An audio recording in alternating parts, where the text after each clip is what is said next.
Coucou les filles, j'espère que vous allez très bien. Aujourd'hui je viens vous faire une petite vidéo assez importante je pense pour toutes celles qui font du fait main, pas que du scrapbooking, et aussi pour les personnes qui souhaitent commander le travail qui fait en scrapbooking. Aujourd'hui on va parler de prix de nos créations, le prix de fait main. Pourquoi j'ai décidé de faire cette vidéo? Je pense que ce sujet est assez important pour toutes celles qui, comme moi, font du scrapbooking, qui font des albums scrap par exemple.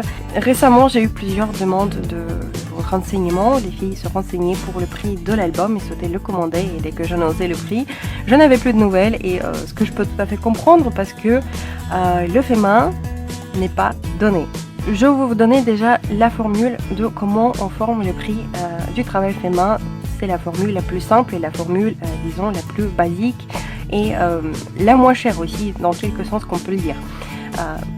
Pour décider le prix, par exemple, de cet album, je pris mon album pour l'exemple, et pour décider le prix, on prend le prix de matériel qu'on utilise pour l'album et on le multiplie par 2. Voilà, ça c'est la formule. Pourquoi on le multiplie par 2?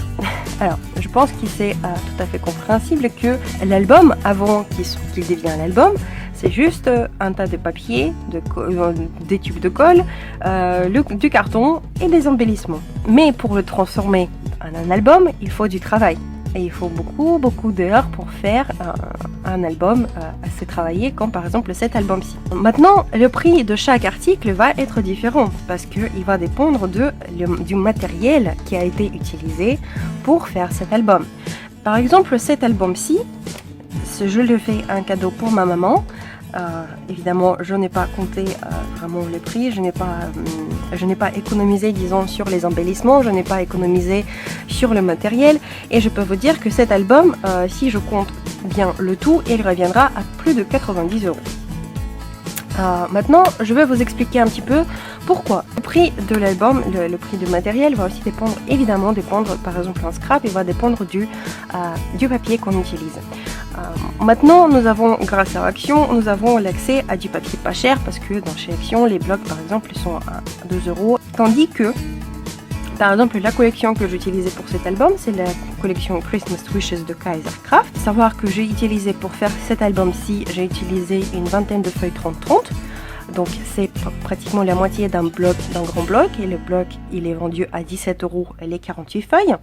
Donc on peut déjà dire que rien qu'en grosse feuille de papier, évidemment je n'ai pas utilisé que ça, j'en ai déjà pour 9 €, pratiquement 9 € si on compte bien. Ensuite j'ai utilisé pratiquement tout le petit bloc. Donc le petit bloc, ce sont les papiers 15 par 15. Je n'ai pas le Kaiser Craft sous la main en ce moment, mais par exemple, voilà, je vous montre, ça c'est un petit bloc. Voilà, donc ce sont les petits papiers 15 par 15 cm. Je l'ai utilisé presque en entier, et il est à 6 € le petit bloc. Donc déjà, rien qu'en papier décoratif, on est sur presque 15 €. Mais évidemment, il n'y a pas que de papier décoratif. Il y a aussi le papier de base. Par exemple, le papier sur lequel tout se tient, sur lequel j'ai collé toutes les petites choses. Vous voyez, ce petit papier blanc. Pour le moyen d'économiser, parce que ce n'est pas du papier d'imprimante, je pense qu'on en est tous bien conscients. Le papier d'imprimante ne se tiendra jamais. Donc on prend du papier bien épais. Et le papier bien épais, la ramée 225 feuilles par exemple, elle coûte 11 €. Pour cet album, pour faire cet album-ci, j'ai utilisé une cinquantaine de feuilles, comme ceci. Donc pratiquement, bon, on va dire un tiers d'une ramette. Donc on va déjà diviser 11 € par 3, et on revient à presque 4 €. Donc déjà le papier, on monte à 18,50 €. Qu'est-ce qu'il y a d'autre? Il y a aussi la couverture. La couverture, elle est faite en carton. C'est du carton spécial couverture qui se vend séparément, évidemment, parce que si j'aurais fait une boîte de pizza ou une boîte de carton, il aurait gondolé. Allez, maintenant, lui, il est bien pratique, il est bien stable, il est bien rigide. Ça, c'est du carton aussi qui coûte un certain prix. Donc c'est une feuille qui coûte, une grande feuille de carton qui fait 60 par 50 cm, et elle coûte 4 €.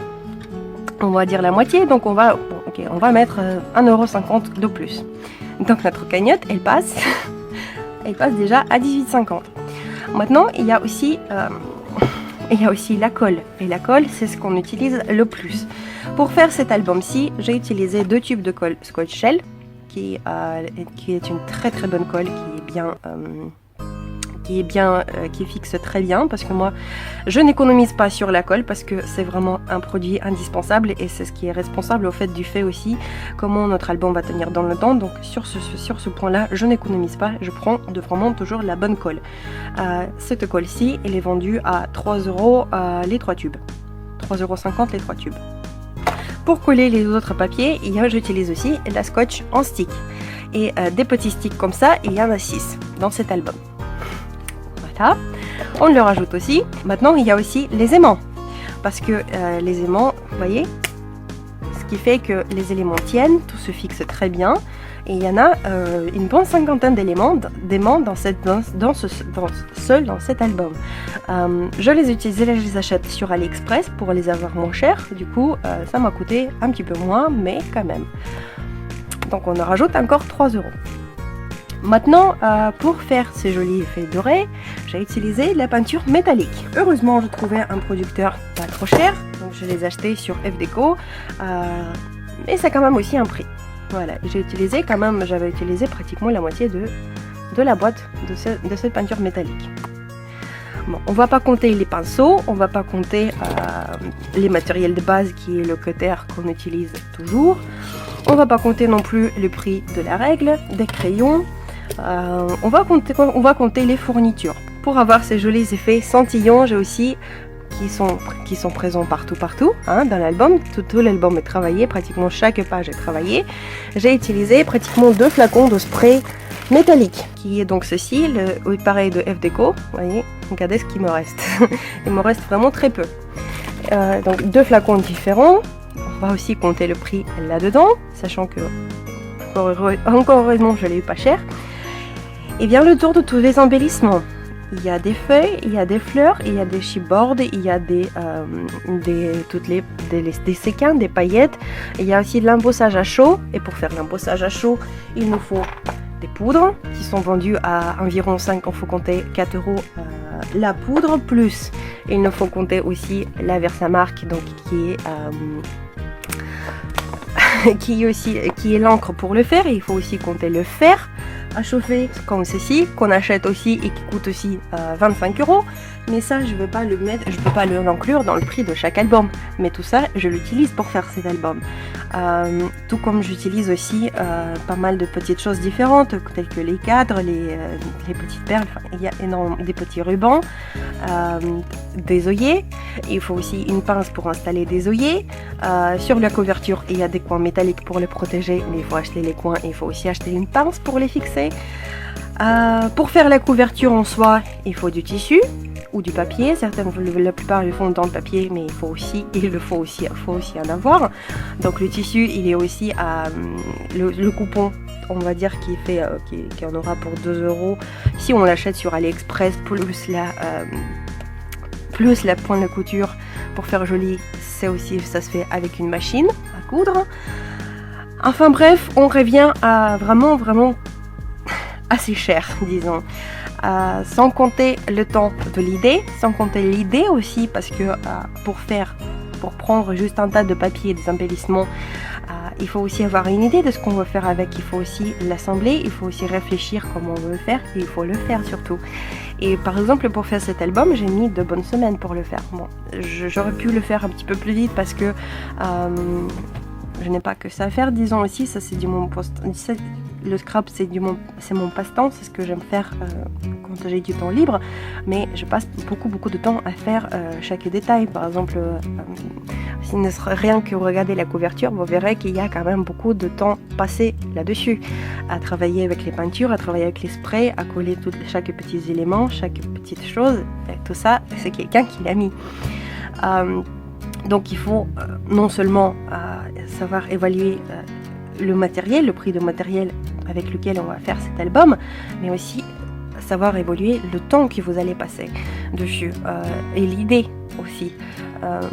C'est pour ça que le prix, disons, multiplié par 2, c'est le prix le moins cher, disons, pour l'acheteur, mais pas tellement si vraiment gagnant pour nous, mais même si ça nous permet quand même de rembourser au moins un petit peu la partie, au moins rembourser le matériel qu'on utilise et avoir un petit bonus pour faire quelque chose, pour pouvoir se procurer de quelque chose d'autre. Donc c'est pour ça que quand on me demande le prix de l'album, je lui dis honnêtement, je donne l'estimation la plus basse. Évidemment, pour envoyer la création de chez moi jusqu'à chez vous, il faut aussi payer les frais de port. Et ça, c'est tout à fait normal. Je ne peux pas les sortir aussi de ma poche. Déjà, pour savoir par exemple, si l'album il coûte 80 €, si j'enlève encore 7,50 € de l'envoi à déjà 40 € que j'essaie de gagner quand même sur cet album, je gagne pratiquement rien au final, donc il faut que ce soit gagnant. Pourquoi un album scrap coûte aussi cher? Parce que le scrap, déjà, c'est un loisir qui est très très cher. Ce n'est pas du tout un loisir qui est donné. Il faut beaucoup de... petit à petit, on cumule le matériel, mais le matériel nous permet de faire des choses encore plus belles. Et pour avoir de résultats aussi beaux, il faut investir. Voilà. Et déjà de base, rien que vous avez pu constater, déjà rien que de base, juste le prix de matériel qui est utilisé, il est déjà pas donné. J'ai pas compté tous les à côté, tels que le tapis de coupe, autre chose qu'on achète évidemment et qu'on utilise obligatoirement. Évidemment, il y a des moyens de descendre les prix des albums. Par exemple, tout comme cet album, je n'étais pas obligée d'utiliser la collection de Kaiserkraft. Par exemple, si j'utilisais le papier de chez Action, ça me revenait évidemment beaucoup moins cher tout de suite. Il y aura déjà une sacrée économie sur le papier. Donc c'est pour ça que le prix de chaque album, par exemple, si vous le commandez chez moi, il dépend du matériel qu'on utilise. Je peux évidemment faire des choses un petit peu moins chères en fonction du papier, par exemple en fonction du papier des embellissements, mais le prix de l'album il ne sera jamais comme dans les grandes surfaces. Parce que déjà, le scrapbooking, les créations fait main, ce n'est pas du grand surface, ce n'est pas du grand marché, c'est une création unique. Il n'y a pas un deuxième album comme ceci dans le monde. Parce que tout simplement, il n'existe pas. Parce que je l'ai fait sur mesure, je l'ai fait moi-même, je l'ai moi-même imaginé. Chaque détail est réfléchi et il est fait par moi. Personne aura le même album, même la même scrapeuse. Elle ne peut pas, par exemple, la même créatrice, peu importe, elle ne peut pas faire deux choses absolument identiques. Il y aura toujours une petite différence, même si on utilise tout exactement le même, mais il y aura toujours une différence.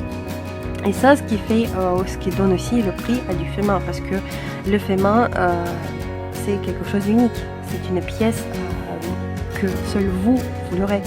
Et ça coûte un certain prix, ça a un prix. Voici, voilà, donc j'espère que cette petite vidéo vous aura été utile. J'espère que j'ai pu répondre à peut-être des questions aussi de certaines scrapeuses et de certaines créatrices qui se lancent qui se décident à vendre leur création et ne savent pas comment estimer leur travail. C'est vraiment le prix minimal. Après, vous pouvez évidemment le varier en fonction de vos désirs, de la façon dont vous estimez votre travail, mais on pense aussi, on est quand même aussi obligé à penser aux acheteurs parce que par exemple, c'est sûr et certain que si je mettais cet album par exemple à 120 €, j'aurais beaucoup du mal à trouver un acheteur par exemple pour cet album, même si c'est un cadeau. Mais voilà, je le sais très bien, même déjà pour 80 €, les gens ont du mal à s'en séparer. Voilà. Maintenant, c'est la triste réalité, c'est les périodes de crise et c'est comme ça et les gens n'ont pas tous les moyens pour se permettre de telles créations, mais c'est pour ça qu'on est obligé aussi de penser un petit peu à eux et pas que à nous. Voilà. Mais bon.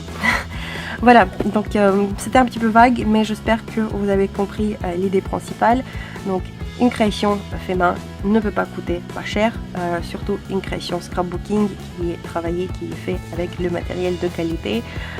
Il a de base un certain prix qui est assez élevé et plus il faut toujours aussi compter le travail de la personne qui le fait, le temps qu'elle passe dessus et ça ne peut pas être pas cher. Voilà, disons ça comme ça. Maintenant, je vais vous laisser. Je pense que j'ai assez bavardé. Je vous remercie d'avoir regardé cette vidéo. Je vous fais d'énormes bisous et je vous dis paka paka. À la prochaine, les filles. Gros bisous.